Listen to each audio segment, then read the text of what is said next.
I'm sure many of you have run into this problem before. Zippers on clothing can easily get damaged, or sometimes they get stuck and won't budge. When that happens, we can't wear the item anymore. Such a waste, right? Today I'll show you a simple trick that fixes the issue effortlessly. First, we need a drug view. Use scissors to cut a short section of the blister pack. Cut along the lines of the blister pack. After cutting, put the cut in. Take a pen and mark it. Use scissors to cut the place you just marked. Next, take out the glue stick and put a little glue on the toothpick. If you don't have glue at home, you can also use 502 glue or any strong adhesive. Then apply directly from the toothpick to the stuck lock. Apply directly from the toothpick to the right position, without smudging. Insert the cut blister pack into the application area. Press down gently and smooth evenly to secure the blister pack.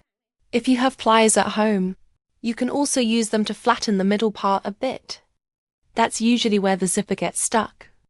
Press it thinner using pliers. Continue to apply glue evenly with a toothpick, so the zipper can glide as smoothly as before, so that each pull up and down is much lighter.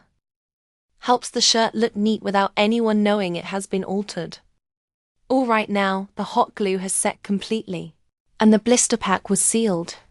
To make it more certain, for more peace of mind when using, the last step is to make it more secure.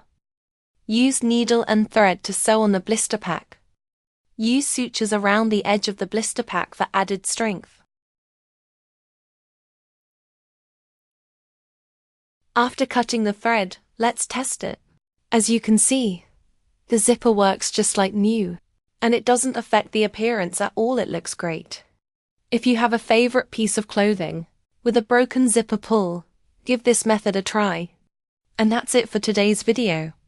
If my videos help you, please remember to like and share. Don't forget to follow me. Thank you for your support. See you next time.